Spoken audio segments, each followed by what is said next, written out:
Hey there Dev Squad, Virtus here and welcome back to my Unreal Engine 4 Mech Combat tutorial series. Within today's video we're going to be showing you how you can set up your time fragments within your game. Now the time fragments are essentially the collectible item you're going to be using within your game to upgrade your mech. So this is an item that people are going to be able to pick up and then later on use in the shop to upgrade their mech character.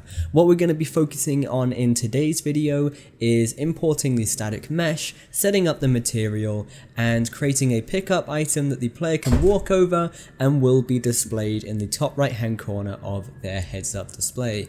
There is a whole bunch more that we need to do to this, such as linking it into our shop that we're going to be creating, getting it to drop from the enemies, but that is something that we're going to be moving on to as we get deeper and deeper into the series. For now guys, let's go ahead and dive straight in. So the first thing that I want to say is you guys need to make sure you have got the latest version of the project files. Within project files for the mech assets, go to meshes and in here you've got a folder called pickups. And in here you have got a time fragment 3D object. So what I want you to do with this is go to Mech Combat in Unreal Engine, go to meshes and then just right click and create a new folder with the name pickups. And then with this, open it up and what we're going to do is simply import to drag and drop to import this static mesh in. Don't worry about setting it up as a skeletal mesh, you just want to leave all of the settings the way that they are by default. Once you've done that, go ahead and press import and what we can do is start working on the physical aspects of this time fragment. So you can see here if we double click on the static mesh, what we've got is something that looks a bit like a rock. At the moment it's got no color to it because we don't have a functioning material. What you should have is a material that came with it. If you don't have one, just go ahead and right click and create a new material. Open up this material and what we're going to be doing inside of here is simply changing the base color and the emissive color to give it a really nice blue glow like the image that I showed you earlier on. So what we're going to do is make sure we've got a blank material that looks like this. So if you've got anything in here, just delete it, just select it, delete it and it will be gone. What we're going to be doing from here is adding in a constant free vector. So right click, create a constant free vector.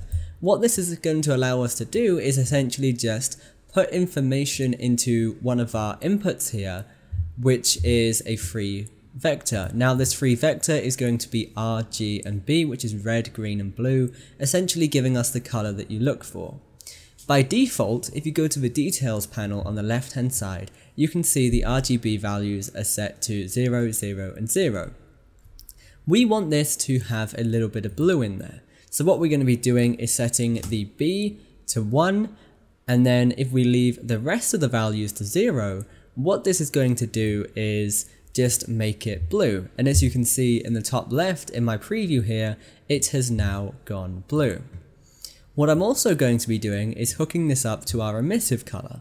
So it is going to glow in that color that we've got here and you can see it's starting to glow.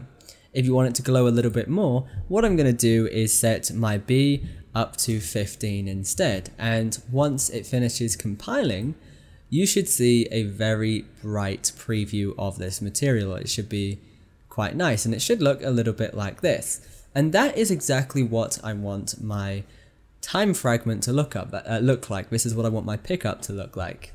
So once I'm happy with that, go ahead and save this asset that we've just created and then apply your changes to this material as well.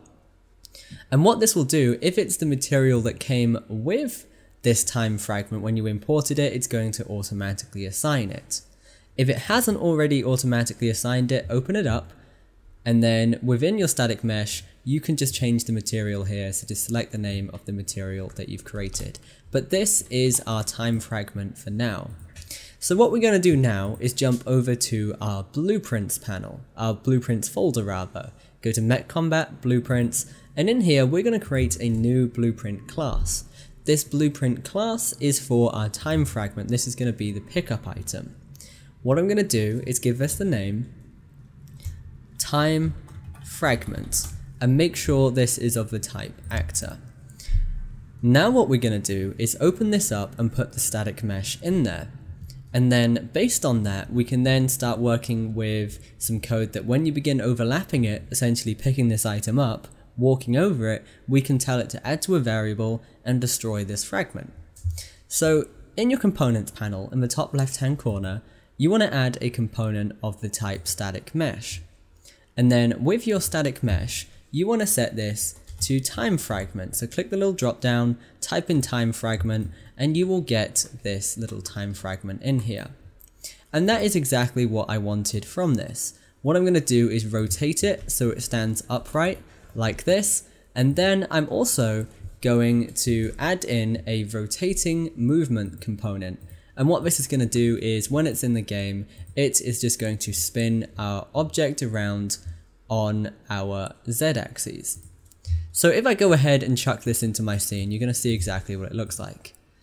So I've just put it in the player base there. I'm going to press play, and if I turn around, you can see I've now got this little time fragment and it's rotating and it looks quite good. What we now need to do is set it up so that we can pick this up. And we also need to have a variable which we are able to access, which is going to tell the game engine how many of these we have picked up. So that variable is going to be stored within the character because it's character related information. So I'm going to go to third person BP, blueprints, and then go to my third person character. In here, I'm just going to create a variable and I'm going to give this the name time fragments. And for the variable type for this, because this is just going to be a numerical value with no decimal places, so we're not going to have half a fragment, it's just whole values, I'm simply going to use an integer. Hit compile and make sure your default value is set to 0, as you do not want to have more than one of these fragments when you start. You just want no fragments and then you have to go ahead and pick these up. So what I'm going to do now then is show you how you can add to that variable and get this item being picked up.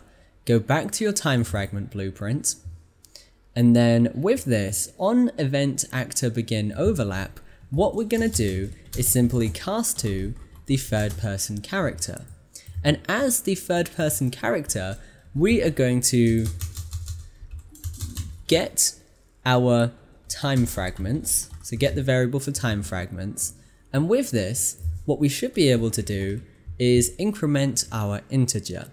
And what this is going to do is just add 1 to the specified value and then set it. So if we pick one of these up by walking over it, it is going to add 1 new time fragment. After this, what we're going to do is simply print a string, and this string is just going to be equal to the value of the number that we've got picked up. And then lastly, we are going to destroy the actor so that we know it's been picked up. You won't be able to see it anymore. Go ahead and hit compile, hit play, and let's walk over this actor. So run all the way up to it, and what you'll notice is you're going to have some collision issues. If that is the case, open it up. Go to your viewport and select this static mesh. Scroll all the way down to collision and change it from block all dynamic to overlap all. Hit compile now, hit play, and then if you run over it again, this time you should go straight through it and you'll notice it disappeared. And in the top left hand corner, it did say 1. If I was to have a couple of these in my scene here, so if I add 1, 2, and 3 of these, if I pick each one of these up, what you'll notice is the number is going to go up. So 1, 2, and the third one is number 3. So you can see our pickup is working and that's all good. So the next thing that I want to do now then is moving on to getting this displayed on your screen as part of your heads up display. So what you should have is an image for the time fragment icon. This image should be inside of your heads up display folder with the name time fragment. Go to your user interface folder, and what I want you to do with this is simply just drag and drop it into your content browser to import this image. Moving on from there, what we're going to do is go to our HUD widget, open this up, and in the top right hand corner, we're going to add in an image and a piece of text. The text is going to give you the number of fragments that we've collected, and the image is just going to be an icon for these time fragments so you know what this number is relating to. So select your image to start with and anchor this to the top right hand corner. Under brush and appearance, you want to set this to time fragment. Time fragment texture, and then all you need to do is just go ahead and scale this so it displays correctly on your screen, and to me this looks quite good. So what I'm going to do is just place this in the top right hand corner. So I'm happy with this. Moving on with the text, we're going to set the content for this text to 00 by default, and then we're just going to move it up next to our little icon here. So what we need to do now is link this text to the number of fragments that we've picked up. The way we're going to do this is go to content, text, and we are going to create a binding. With this binding, I'm going to give it the name time fragments. So you can see we've got it here, get text _0 _2. It might be called something else for you, but just select the function that you've just created. You can see it is get text up here. We're going to select this under our functions tab, rename it, and give it the name time fragments. From time fragments, to get access to this variable and link it, we are going to cast to the third person character. The third person character being the location of where that variable is being stored. So as third person character, what we're going to do is get time fragments and simply link this in to our return node. Hook it up into our return value, and what we should have is a little bit of conversion using the toText. toText is going to convert it from an integer to text which can be displayed on the screen. If we click this little drop down here, you want to turn your grouping off, as it's going to make it look a little bit weird, and minimum integral digits, we are going to set this to 2, so there is always at least 2 digits. For cast to third person character, object wildcards should simply be get player character. Go ahead and hit compile, you shouldn't have any issues, and if we hit play, what you'll notice is in the top right hand corner we got the icon and our text. Our text was a little bit off to the left, make sure you anchor that to the top right as well. Hit compile again, hit play, and you can now see we've got our time fragments being displayed in the top right hand corner of our scene. If I run over one of these time fragments, you can see it has now gone up to 1. So that is all good and we're ready to go. So that's pretty much everything that I wanted to cover in today's video. Once again guys, thanks for watching, stay awesome, keep creating.